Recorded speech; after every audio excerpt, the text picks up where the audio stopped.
हुजूर बाबा सावन सिंह जी महाराज अक्सर ही फरमाया करते कि अगर किसी पूर्ण पुरुष के चरणों में जाओ तो अपने आप को उसे समर्पित कर दो, उसके हवाले होकर रहो।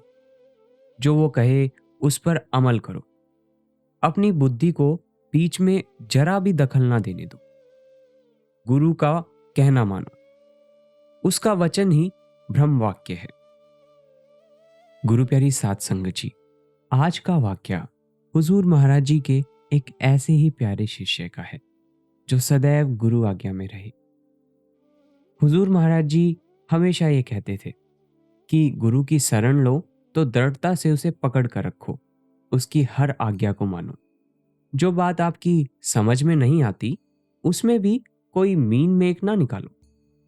हुजूर का सारा जीवन इस नियम की जीवित व्याख्या है। हुजूर महाराज जी अपने जीवन का एक वाक्य बताते हुए कहते हैं, एक दिन मैं बहुत सख्त बीमार पड़ गया, लेकिन सतगुरु का हुक्म था कि शरीर अगर चल भी सकता हो तो सत्संग जरूर करो, इस ड्यूटी से कभी ना चूको।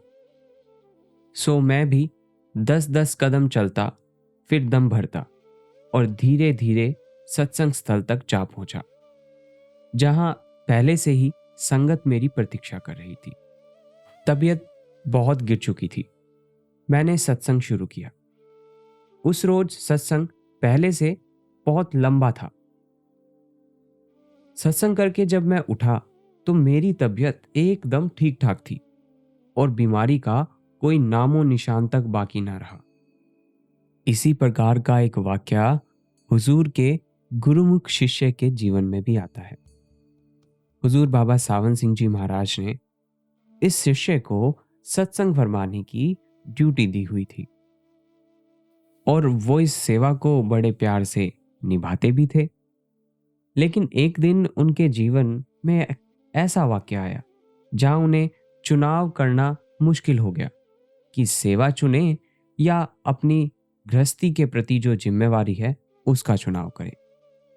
दरअसल हुआ यूं कि आप जी के बेटे की तबीयत बहुत खराब हो गई।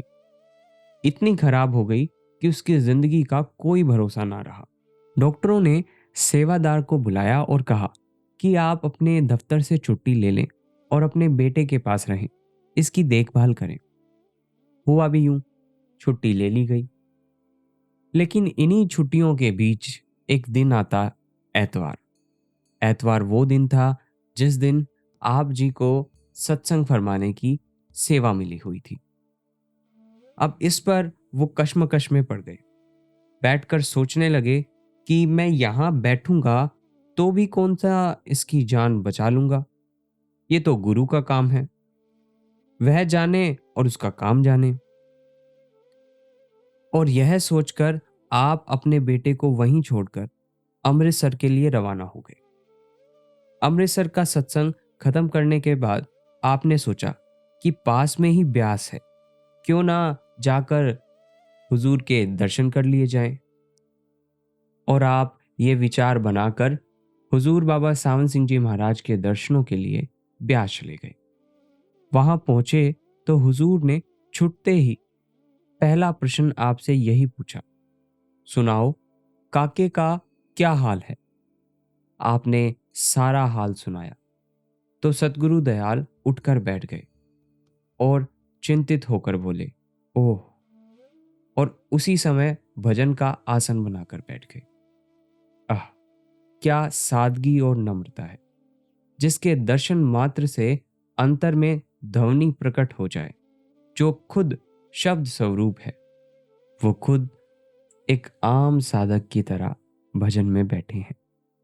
आप फरमाते हैं कि मैंने अर्ज किया कि हुजूर आपके दर्शन मात्र से लोगों की सारी चिंताएं दूर हो जाती हैं, आपको काहे की चिंता है। हुजूर ने फरमाया, तू अपनी पंड मेरे ते सुट दिती ते भार मैनू चुकना ही पिया। प्यारी साध संगत जी, ये वाक्या हुजूर बाबा सावन सिंह जी महाराज के गुरुमुख शिष्य संत कृपाल सिंह जी महाराज के जीवन से लिया गया था, जो अपनी सत्संग की ड्यूटी ना छोड़ते हुए अपने बेटे की जान गुरु के हवाले करते हुए सत्संग करने पहुंचे। और इस घटना में हुजूर बाबा सावन सिंह जी महाराज इस बात का स्पष्टीकरण करते हैं कि सतगुरु को शिष्य का कितना ख्याल रहता है। सतगुरु से बढ़कर संसार में सच्चा हितैषी और कोई भी नहीं।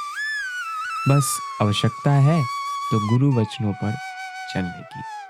धन्यवाद जी।